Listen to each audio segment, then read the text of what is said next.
Good morning.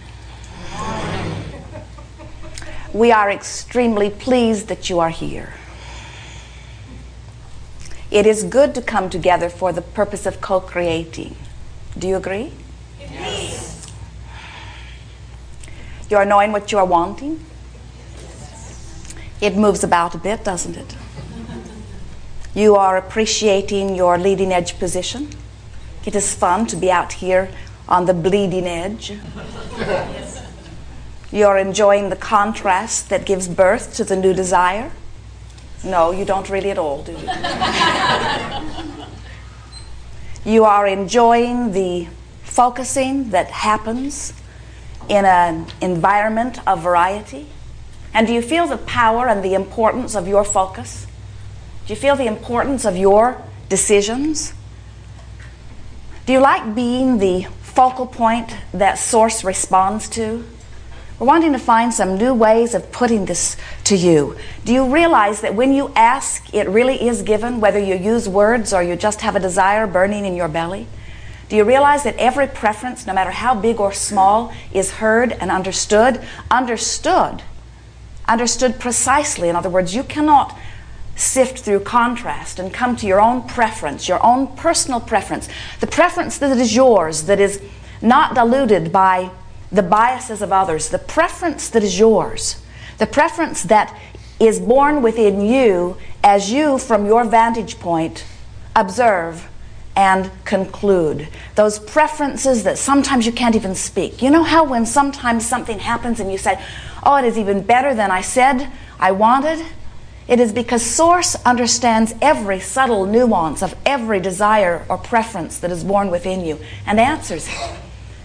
So, what's this gathering all about? In other words, if it really is as simple as that, if you are born into this environment and you are leading edge creators, and as you observe the contrast, your personal preferences are born, and if when those preferences are born, Source answers them, then why have a gathering on deliberate creation? Why talk about the art of allowing? What is there for you to do? It sounds like it's all pretty well set up. And we say it is magnificently set up. That you, as the perceiver, must be a vibrational match to the preferences that are born. Because law of attraction says that which is likened to itself is born. You don't put your radio on 98.6 and expect to hear what is being broadcast on 101 FM. Jerry and Esther in the monster bus driving over here yesterday saw a truck driver really talking to someone. And Esther said, let's turn on the CD and listen to what he's saying. But they could not find him. They knew that he was talking to someone. He was animated, smiling, obviously having a very good time. They wanted in on it, but they could not find the frequency that he was broadcasting on. It was very discouraging. And so you understand that your transmitters and receivers must be in the same frequency if you are to have a conversation that works. And the same thing is true of law of attraction. It says if you have a desire that is broadcasting in one frequency and a receiver or belief that is broadcasting in another frequency, you're not going to have a connection that manifests for you, you see.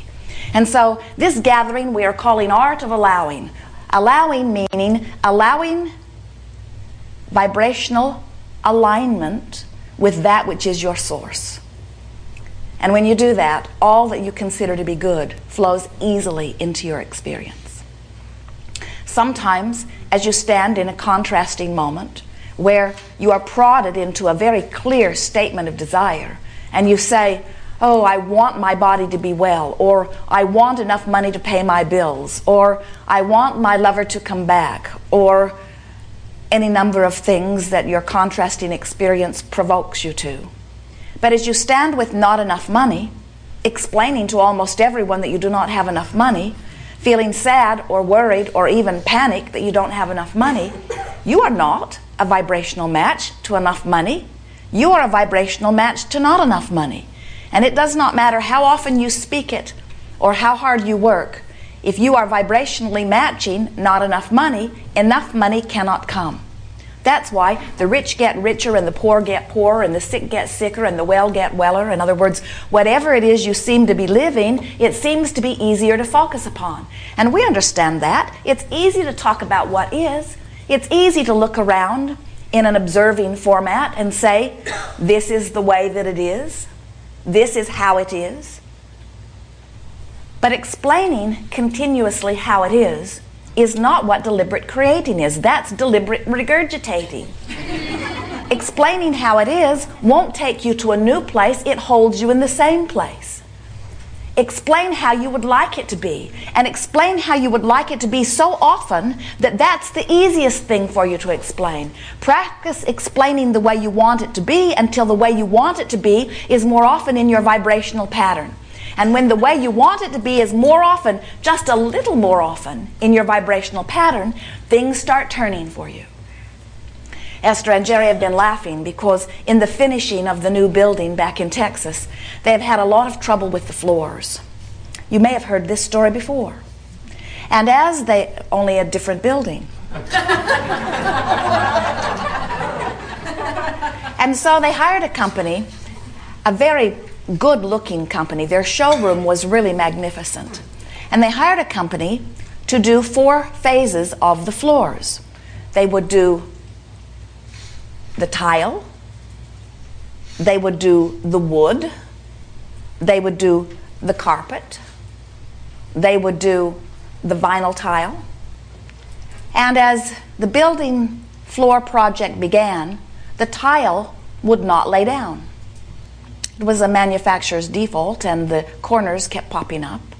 And when Esther saw it, she said, I know they will fix it. But under her breath, and to Jerry, she said, here we go again. And then she pleaded with them from her point of angst, please promise me that you will not lay the big rooms until you have discovered what is wrong in the hallway. And they said, oh, you have our word. And 2 days later, they had laid the entire vinyl floor. And 2 months later, they took the entire vinyl floor up. Turned out to be a very good thing, because the ceramic tile that they chose to replace it is much more beautiful. And so Esther soothed herself by saying, oh, the universe just sent us corrupt tile so that we could really get what we wanted more. And that might have been true if the next phase of the floor had gone well. But it didn't. The man who laid the carpet must have been a drunken sailor, because the patterns did not match. And he had insisted on gluing it down, which made it a very big project in ungluing it. But eventually, with much angst and many phone calls and a lot of attention to what is, the carpet was repaired and now looked perfect. At least that was the word Esther was getting while she was in California. And then they returned to the center to find the wood floors had been laid. Not bad enough to tear up, but not really looking as good as Esther would have liked. And then the man laid the final wood on the platform. And again, different man, same drunken sailor. And so Esther said to Jerry, these are 4 different installers. Same company, but 4 different installers. I wonder what the common denominator is. We think she knows that the common denominator is, look at this floor is not right. Look at this floor is not right. Look at this floor is not right. Very hard to imagine a perfect floor when you are looking at the floor that the drunken sailor put down. Very hard to imagine a perfect floor when you are getting reports from those who are looking at the floor that they wouldn't accept it if it were their floor. Very hard to ignore what is. But if you do not ignore what is, you cannot get what you prefer. It is the most important thing that we teach. If you look at what is and what is pleases you, then more of what is will come. And you say, oh, I'm a deliberate creator. But if what is does not please you, and you look at what is, you get more of what is. And then you say, something is wrong with the installer. And we say, Something may very well be wrong with the installer, but the bigger question is, how has he come, of all of the possible installers in all of the universe, how has this one made his way to you? And we say, until you take ownership of what comes to you, until you decide, I must change my vibrational frequency, then while you can always mold things into place, and there sometimes is fun in doing that, and it depends upon how much time you have. The sculptor likes to work with the clay until it starts to set up. In other words, sometimes it's fun to keep molding it, tweaking it just a little more. But our suggestion to all of you is that you get fixated upon something that pleases you and get your attention off of that which does not please you. In other words, make your statement. Shout to the universe, this floor looks horrible, I will not accept it, I do not want it, but then let it go. Do not take it as your responsibility to wrestle it to the ground and kill it. See it as your responsibility to point out what you want. We think that what has happened to so many of you, and it is certainly true with Esther, you've spent so many years justifying your existence through hard work that it's hard for you to just stand back and point. It's hard for you to say, this I prefer, this I desire.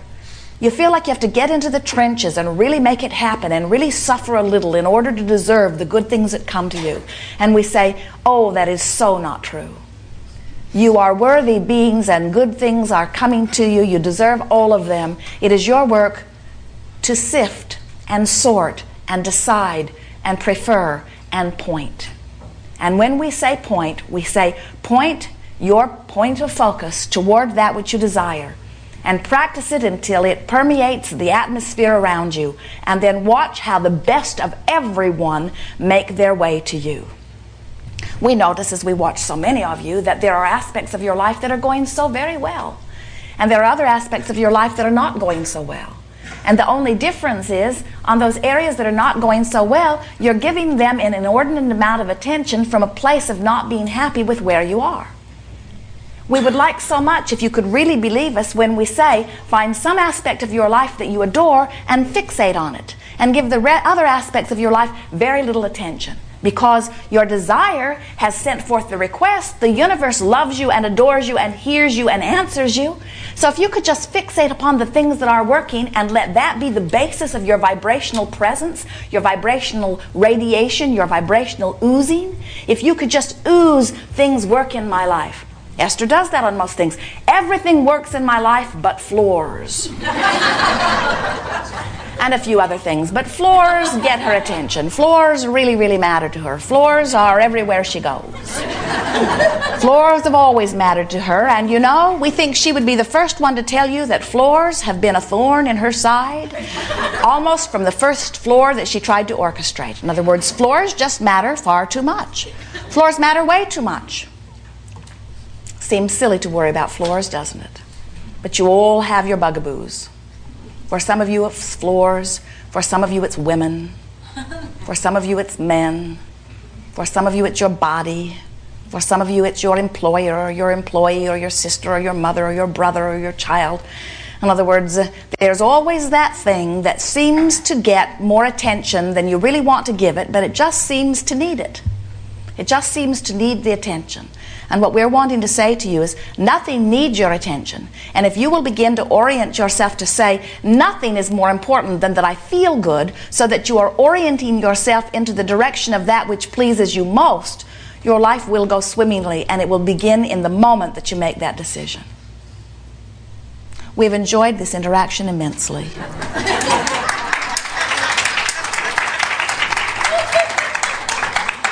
There is not another thing that we could ever give to you that would matter a whit. Everything that we have just said pretty much sums up what deliberate creation is. It's find something that makes you happy, fixate on it, and let the good times roll. We're willing to stay around a little longer if there are some things you want to talk about, but there will be nothing really much more important that will be said here. You may discover as we are moving forward that we are not particularly eager to focus with you upon your issue. Or every floor in your house could be destroyed.